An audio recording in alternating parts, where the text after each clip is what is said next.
Hello students, I am Vinita और आज हम स्टार्ट करेंगे 12th क्लास की 5th unit ecology. Actually ecology is the relationship between non living and living organism.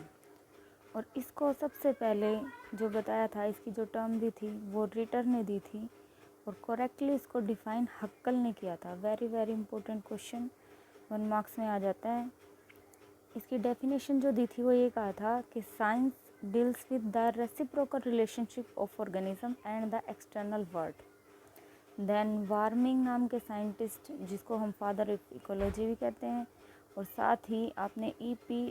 Autumn का भी नाम याद रखना है, जिन्होंने इसकी सेपरेट डेफिनेशन दी थी और कहा था कि study of structure and function of the nature. आओ हम स्टार्ट करते हैं इकोलॉजी का फर्स्ट यूनिट, इकोलॉजी का first chapter number 13, organism and population. देखो यहाँ एनसीईआरटी ने बहुत ही इंटरेस्टिंग लाइन दी है कि अगर हम नेचर में देखें तो हमारे पास कई बार 2 क्वेश्चन आते हैं कि बर्ड्स जो हैं वो why does the bird sing and how does the bird sing. How जो है इसके लिए तो एक मैकेनिज़्म है, लेकिन वाई जो है इसके लिए सिग्निफिकेंस है। दोनों का आंसर अलग अलग है। देखो क्यों सिंग करते हैं, क्योंकि उनके पास किस तरीके से सिंग करते हैं, क्योंकि उनके पास क्या है, वॉइस बॉक्स है। बट सेकंड क्वेश्चन, उनको सिंग करने की ज़रूरत क्यों है, क्योंकि वो कम्युनिकेट करना चाहते हैं मेटिंग के लिए ड्यूरिंग ब्रीडिंग सीजन। ऐसे ही बहुत सारे इंटरेस्टिंग क्वेश्चन है हमारे पास, जैसे कि night blooming flower generally night को ही क्यों ब्लूम करते हैं। बीज जो होती हैं वो फ्लावर्स के नेक्टर की तरफ ही क्यों अट्रैक्ट होती हैं। कैक्टस जो है क्यों उनके पास ही थ्रोन्स होते हैं, और किस तरीके से रिकॉग्नाइज कर लेता है। जैसे ही एग से कोई चूजा बाहर आता है तो वो अपनी मदर को किस तरीके से रिकॉग्नाइज कर लेता है। तो इस तरीके से बहुत सारे क्वेश्चंस हैं, इन सभी का आंसर हमें कहाँ मिलेगा, इकोलॉजी में। ठीक है, इकोलॉजी में बेसिकली 4 जो लेवल हैं वो ये हैं, organism, population, community and biome. अगर मैं आपको बता दूं कि ऑर्गेनिज्म का मतलब क्या होता है, एक सिंगल इंडिविजुअल को ऑर्गेनिज्म कहते हैं। जैसे कि मैं एक ऑर्गेनिज्म हूँ, आप एक ऑर्गेनिज्म हो, एक मैंगो का ट्री एक ऑर्गेनिज्म है, एक पॉन्ड की फ़िश एक ऑर्गेनिज्म है, that is organism. Second is population. Population का मतलब क्या है, एक जैसे ऑर्गेनिज्म के, एक जैसी स्पीसीज़ के ऑर्गेनिज्म एक पर्टिकुलर एरिया पे एक पॉपुलेशन बनाते हैं। जैसे कि फॉर एग्ज़ाम्पल अभी मैंने बताया कि एक मैंगो ट्री है किसी फॉरेस्ट में, that is called organism. But जितने भी मैंगो ट्री उस फॉरेस्ट में प्रेजेंट हैं वो सभी मिलके क्या बनाते हैं, उसकी पॉपुलेशन। लेकिन इसका मतलब ये नहीं है कि उसके अलावा और कहीं मैंगो ट्री ही नहीं है। अगर मैं ये कहूँ कि पूरी दुनिया के mango tree, that is called species. दोबारा ध्यान से सुने, एक मैंगो ट्री है एक फॉरेस्ट में, वो तो है ऑर्गेनिज्म। उस फॉरेस्ट के अंदर जितने भी मैंगो ट्री हैं एक पर्टिकुलर एरिया पे, वो है पॉपुलेशन। और इस पूरी दुनिया में जितने मैंगो ट्री हैं वो बनाएंगे उनकी स्पीसीज़। नेक्स्ट है कम्युनिटी। कम्युनिटी क्या होती है, एक जैसी हैबिट वाले ऑर्गेनिज्म को हम क्या कहते हैं, कम्युनिटी। उसी फॉरेस्ट में सिर्फ मैंगो ट्री ही ऐसे नहीं है जो ऑटोट्रोपिक है, जितने भी टाइप के वहाँ पे ट्रीज़ या माइक्रो ऑर्गेनिज्म या कोई भी ऑटोट्रोपिक स्पीसीज़ प्रेजेंट है, बशर्ते वो ऑटोट्रोपिक होनी चाहिए, वो सारी मिलकर क्या बनाएगी, कम्युनिटी। इसका मतलब एक फॉरेस्ट में 3 टाइप की कम्युनिटी यूजुअली एग्जिस्ट करती हैं, autotrophic, heterotrophic and saprotrophic. And next is biome. Biome का मतलब क्या होता है, ये पूरी अर्थ ही क्या है, एक बायोम है।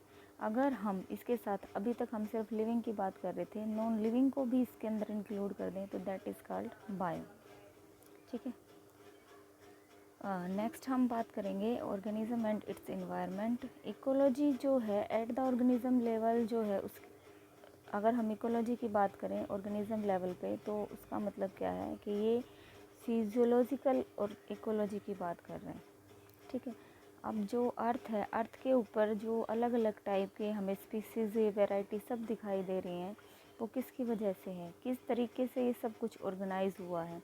एक्चुअल में इकोलॉजी में हम क्या है, एबायोटिक और बायोटिक दोनों फैक्टर्स की बात करेंगे। किस तरीके से कोई चीज़ अडप्ट हुई है, क्यों इसी एरिया पे ही मैंगो ट्री मिल रहे हैं, क्यों किसी अनदर एरिया पे क्यों नहीं मिल रहे हैं। ठीक है, क्यों जो है बंगाली टाइगर बंगाल में ही मिल रहा है, क्यों वो ऑस्ट्रेलिया में क्यों नहीं मिल रहा, क्यों, मतलब किस तरीके से एक पर्टिकुलर एरिया की वेजिटेशन डिसाइड होती है, फिर उसी के बेस्ड पे वहाँ पे उसके ऑर्गेनिज्म डिसाइड होते हैं, और फिर उसी टाइप से वहाँ पे क्या है डिसाइड होते हैं कि वहाँ पे किस तरीके से डिकम्पोजर्स हैं वो उसी तरीके से। तो ये सारा एक तरीके से क्या है बेटा आपस में रिलेशन है। यहाँ से देखो कि हम अर्ली क्लासेस में पढ़ चुके हैं कि rotation of our planet around the sun, और हमारी जो अर्थ है वो थोड़ी सी टिल्ट है अपने एक्सिस पे, उसकी वजह से एनुअल सीज़न वेरिएशन आती है। वेरी वेरी इंटरेस्टिंग बात है। देखो जैसे कि ये क्या है, हमारा सन है and this is the earth, ये अर्थ होगी और ये सन है, और ये सन रेज़ क्या है आ रही हैं। अब जो सन रेज़ डायरेक्ट अर्थ के ऊपर आ रही हैं, तो यहाँ पे क्या है डायरेक्टली जो सन के से रेज़ आ रही हैं अर्थ के ऊपर, यहाँ पे थ्रू आउट द ईयर जो है वो टेम्परेचर क्या रहेगा हाई। अगर थोड़ी सी अलग डायरेक्शन में गई तो इससे ऊपर इससे नीचे वाला जो एरिया होगा यहाँ पे थोड़ी कम सन रे मिलेंगी, तो यहाँ पे टेम्परेचर के कंपैरिजन में और कम हो जाएगा। थोड़ा और ऊपर की बात करें तो यहाँ पे थोड़ा और कम हो जाएगा, और यहाँ पे अगर हम पोल्स की बात करें तो इस एरिया पे जो है वो बिल्कुल भी सन रेज जा नहीं पाएंगी, तो यहाँ पे क्या बन जाएंगे पोल्स बन जाएंगे। ठीक है, इसकी वजह से बहुत सारी सीजनल वेरिएशन आ जाती हैं, और इसके साथ साथ प्रेसिपिटेशन का मतलब होता है रेन और स्नो दोनों। इनसे ही जो मेजर बायोम बने हैं वो डेजर्ट, रेन फॉरेस्ट, टुंड्रा। जैसे कि diagram very very important diagram है, आपको इसको बहुत ध्यान से समझना है।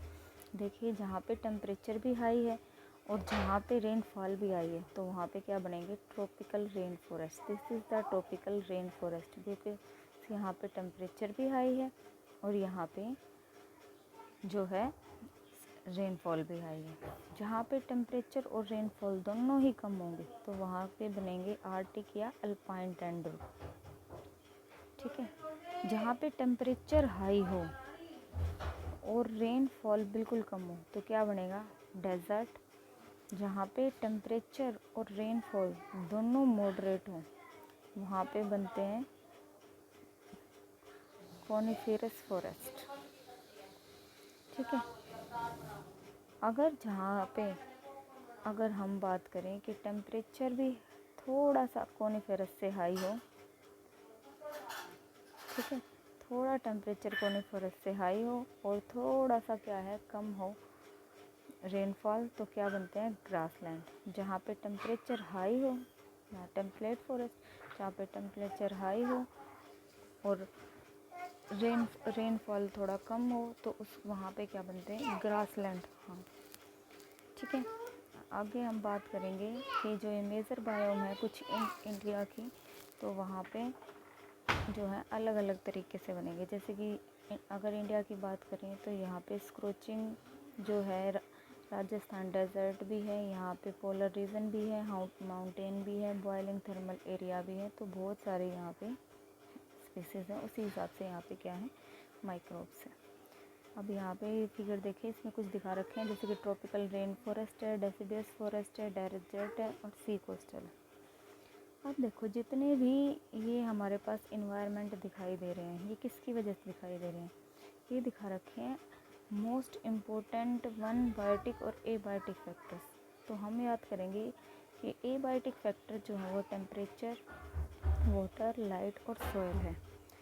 एक्चुअल में यहाँ पे हमें याद रखना है कि फिजियोकेमिकल एबायोटिक कंपोनेंट ही सिर्फ फैक्टर इंक्लूड नहीं करते, इसमें बायोटिक भी आते हैं। जैसे कि बायोटिक में आएंगे पैथोजन, पैरासाइट, प्रीडेटर।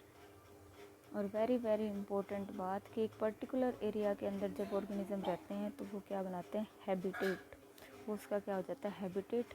और जहाँ पे वो फंक्शनल रोल करते हैं तो उसको कहते हैं इकोलॉजिकल निक। ठीक है, जो इकोलॉजिकल निक है ये वेरी वेरी इंपॉर्टेंट है, ध्यान से सुनो सभी। मैं हैबिटेट और निक के बीच में आपको डिफरेंस बताना चाहूँगी। जैसे कि फॉर एग्ज़ाम्पल अगर मेरा पता A16 है तो मैं वहाँ पे रहती हूँ, ठीक है, और ये मेरा हैबिटेट हो गया। लेकिन क्या सिर्फ मैं अकेले रहती हूँ वहाँ पे? नहीं, मुझे पता चला मेरे किचन में कॉकरोच भी हैं, मुझे पता चला बाहर ड्राइंग रूम में जो है एक छिपकली भी रहती है, मुझे पता चला कुछ चूहे भी हैं।